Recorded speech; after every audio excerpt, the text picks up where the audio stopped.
नमस्कार, मैं हूं Saurabh Mishra. Only news 24x7 में आपका स्वागत है।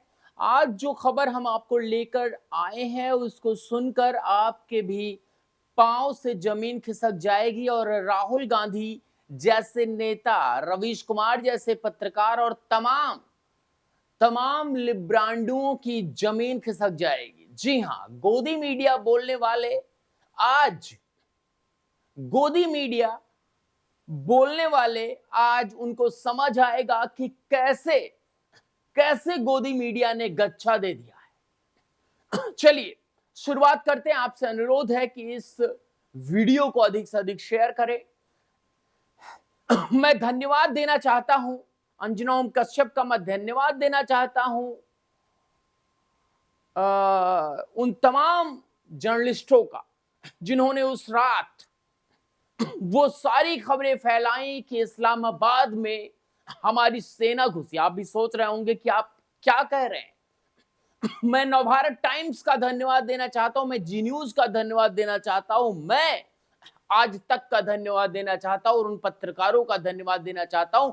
गौरव मेजर जो है मेजर गौरव आर्या का धन्यवाद देना चाहता हूं। आप ज्यादा समय ना लीजिए, मैं आपको शुरू करता हूं। युद्ध की रणनीति, गोदी मीडिया और भ्रम का जाल। भारत पाकिस्तान युद्ध में सच और झूठ का मास्टर स्ट्रोक। नमस्कार दोस्तों, 7 मई से 11 मई 2025 तक भारत पाकिस्तान के बीच तनाव ने वैश्विक मंच को हिलाकर रख दिया।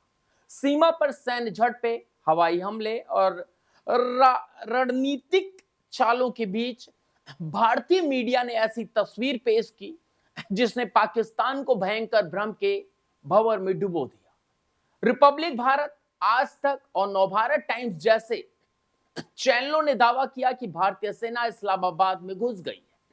पाकिस्तान के कई एयरबेस तबाह हो चुके हैं। जनरल मुनीर देश छोड़कर भाग गया और पीओके में 60 किलोमीटर तक भारत का कब्जा हो गया। अर्नब गोस्वामी, श्वेता सिंह, अंजना ओम कश्यप, सुशांत सिन्हा और मेजर गौरव आर्या ने इन खबरों को जोर शोर से चलाया, लेकिन सच्चाई इनमें रत्ती भर भी नहीं थी।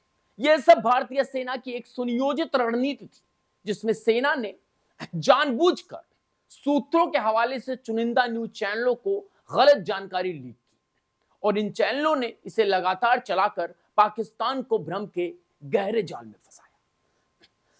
अब कहना बंद कर दीजिए गोदी मीडिया, अब कहना बंद कर दीजिए, अब उस रात का मजाक बनाना बंद कर दीजिए। चलिए मैं आपको एक एक करके बताता हूं। सेना की चाल, गलत सूचना का हथियार।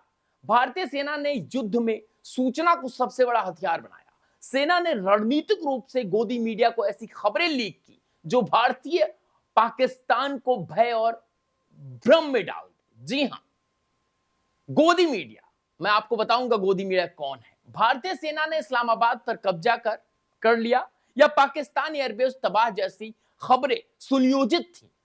इन चैनलों ने सेना के इशारे पर इन खबरों को 24x7 चलाया, जिसमें पाकिस्तान और उसकी नकली पापा चीन यह मान बैठे कि भारत केवल प्रचार कर रहा है और जमीनी स्तर पर कुछ नहीं कर पाएगा। इस ओवर कॉन्फिडेंस ने पाकिस्तान को रणनीतिक रूप से कमजोर किया और भारत ने सही समय पर उस सैन्य ठिकानों को निशाना बनाया जिन्हें पाकिस्तान अछूता मानता था।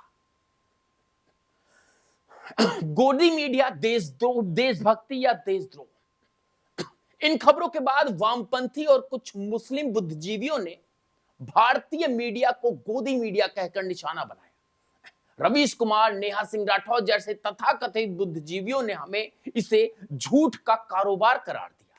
रवीश ने जियो न्यूज के जरिए पाकिस्तान से कनेक्शन स्थापित कर भारत की रणनीति को कमजोर, जी हां, भारत की रणनीति को कमजोर करने की कोशिश की, जिसे अब कई लोग देशद्रोह की संज्ञा दे रहे हैं। नेहा सिंह राठौर ने अपने गीतों से सरकार और मीडिया को कोसा, लेकिन जब सच सामने आया तो उनकी बोलती बंद हो गई है। गोदी मीडिया, जिसे ये लोग झूठ का प्रतीक बता रहे हैं, असल में भारत मां की गोद में बैठकर सेना की रणनीति को अमल में ला रहा था। वो है गोदी मीडिया। वो है गोदी मीडिया जो भारत मां की गोद में बैठा था। वो है गोदी मीडिया। इन बरकटियों को हम देशभक्त कहें। यह रणनीति महाभारत के उस प्रसंग से प्रेरित थी जिनमें अश्वत्थामा हाथी के मारे जाने की झूठी खबर फैलाकर द्रोणाचार्य को भ्रमित किया गया। इस भ्रम ने द्रोण को हताश कर युद्ध का रुख पलट दिया। ठीक वैसे ही भारतीय सेना और गोदी मीडिया ने मिलकर पाकिस्तान को झूठी खबरों के जाल में उलझाया। पाकिस्तान और चीन इस भ्रम में डूब गए कि भारत केवल शोर मचा रहा है, लेकिन भारत ने इस ओवर कॉन्फिडेंस का फायदा उठाया और पाकिस्तानी सैन्य ठिकानों को तबाह कर दिया, जिन्हें दुश्मन सपनों में भी सुरक्षित मानता था, जिसे पाकिस्तान सपनों में भी सुरक्षित मानता था। इतिहास बताता है कि युद्ध में सटीक खबरें कितनी घातक हो सकती हैं। 1999 के कारगिल युद्ध में बरखा दत्त की लाइव रिपोर्टिंग ने भारतीय सेना की स्थिति उजागर की, जिसका फायदा पाकिस्तान को मिला। 2008 के मुंबई हमले में भारतीय चैनलों के लाइव कवरेज ने आतंकवादियों को सुरक्षा बलों की हर गतिविधि की जानकारी दी, जिसमें हमला और खतरनाक हो गया। इन उदाहरणों से साफ है कि युद्ध में सटीक जानकारी दुश्मन का हथियार बन सकती है। इस बार जिसे गोदी मीडिया कहते हैं, उन्होंने सेना के साथ मिलकर उल्टा खेल खेला और भ्रम को हथियार बनाया। वामपंथियों की हार और गोदी मीडिया की जीत। जी हां, गोदी मीडिया, भारत मां की गोद में बैठी मीडिया, गोदी मीडिया की जीत। जबकि रवीश कुमार और नेहा सिंह राठौर जैसे लोग गोदी मीडिया को कोस रहे थे, असल में यह भारत की सबसे बड़ी रणनीतिक जीत थी। सेना के लीक और मीडिया की चाल ने पाकिस्तान को भ्रम में डुबोया और भारत ने दिया करारा जवाब। रवीश कुमार जैसे पत्रकारों ने विदेशी मंचों पर भारत की आलोचना कर अपनी विश्वसनीयता को खो दी, जबकि गोदी मीडिया ने साबित कर दिया कि युद्ध में भ्रम जीत दिलाती है। यदि हम इसके निष्कर्ष की तरफ बढ़े दोस्तों, तो युद्ध केवल हथियार से नहीं, सूचनाओं से लड़ा जाता है। भारतीय सेना और गोदी मीडिया ने मिलकर झूठ का ऐसा जाल बुना जिसने दुश्मन को भटका दिया। यह उन वामपंथी बुद्धिजीवियों के लिए सबक है जो बिना रणनीति समझे देश की रणनीति को झूठ का तमगा देते हैं। भारत मां की गोद में बैठकर गोदी मीडिया ने जो किया वह देशभक्ति का प्रतीक था। सवाल ये कि आज की तारीख में लोग हमारी मीडिया को यह कह रहे हैं कि आपने खूब गलत चलाया, तमाम प्रोपेगेंडा रचा जा रहा है, सेना तक पे सवाल खड़े किए जा रहे हैं।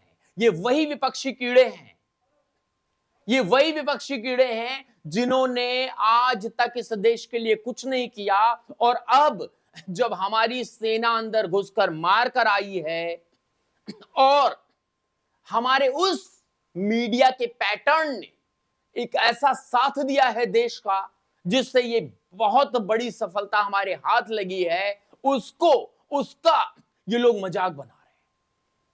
आपसे अनुरोध है, कमेंट्स बॉक्स में आप जरूर बताएं, कमेंट्स बॉक्स में आप जरूर बताएं कि दरअसल वाकई क्या गोदी मीडिया होना सही है।